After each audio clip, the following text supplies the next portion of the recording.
The novel, Things Fall Apart by Chinua Achebe, is known as a critically acclaimed piece of literature worldwide.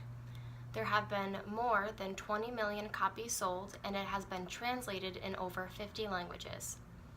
This text offers one of the most enlightening and permanent tributes to the African experience. This piece has had major literary success for various reasons, one of the most profound being for the author's vivid usage of contextual theme. Though Achebe introduces a number of in-depth themes throughout this novel, the idea of individualism within status is one of the most philosophical and plays an important role in the overall understanding of the text.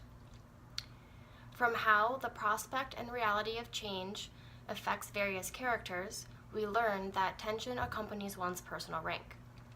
Furthermore, as the novel unravels, it is evident that the question of whether or not change should be constrained over tradition is raised. It is essential to recognize this theme, for the reader will find deeper meaning in being self-aware of the unique makeups of relationships within a society and individuals. The normalized African view on individualism in Things Fall Apart entails the shared dependence between individuals and community. This reliance presents the basis of a character's identity and actions. It is formed on the idea that people have complicated normative and mystical relations with others and with their ancestry within a society. In other words, this concept suggests that one's obligations are created accordingly to how their achievements will be assessed and publicly acknowledged.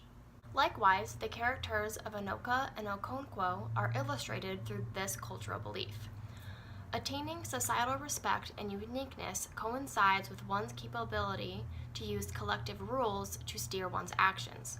With that, those considered elders within the context of this novel aren't stereotyped to age, but with achievements and brilliance. Achebe demonstrates the viewpoint of the Igbos early on. Age was respected among his people, but achievement was revered. If a child washed his hands, he could eat with the kings. That was stated on page 8. This quotation provides readers with the impression that respect in this village derives from the expectation that a person of old age must have the basic personal and social successes, skill, comprehension, and wisdom to authorize respect among an elder of young age too. However, those of young age who have significant personal triumphs can also collect appropriate social acknowledgement. Achebe illustrates this across the character of Onokno, who at an early age had achievements that were praiseworthy. This character is introduced at the beginning of the novel by implying that he was well known throughout the 9 villages and even beyond. His fame rested on solid personal achievements. As a young man of 18, he had brought honor to his village by the throwing of Amanalani's the cat, which was brought to us on page 1. This passage reaffirms my earlier point that one's recognition depends on one's community. The author's argument distilled within this example is that the young can achieve the social recognition and status at any age if he puts in the effort. On the contrary, Achebe uses the character of Anoka, Okwono's father, to enforce that not all old people are accomplished enough to gain respect.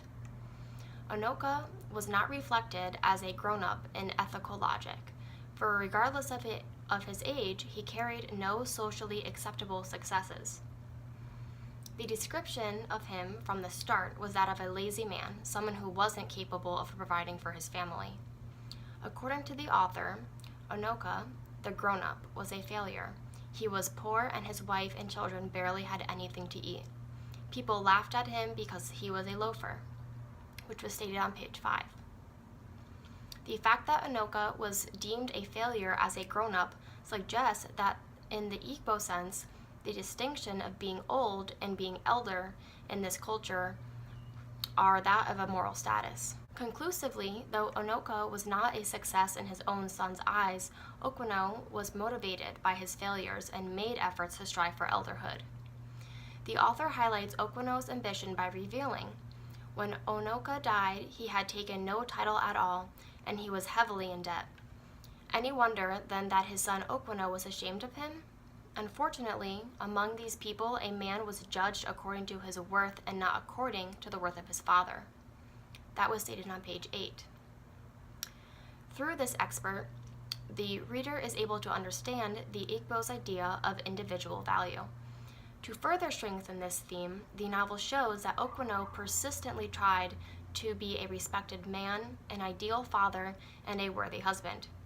Dissimilar to his own father, Okwuno tended a substantial farm and he worked at nurturing his yams, which was also a symbol of manhood throughout this text. This theme during the given setting was intended to be read as a chance for the characters, plot lines, and culture to converge. At this time, the reader knows that the Igbos are presented with a huge societal change, the British settlement. However, the idea of individuality remained a constant throughout this novel.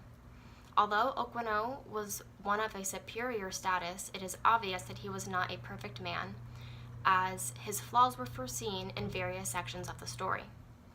Despite that notation, the two character examples that I have brought forward out of several were the ones that brought me to understand the in-depth meaning of this cultural belief.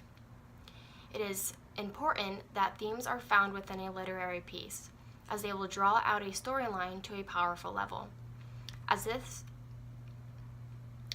theme works to reinforce the meaning of a social status, the reader gathers more about pre-colonial African village that Chinua Achebe wanted to emphasize, which also gives us a greater meaning to the character's actions.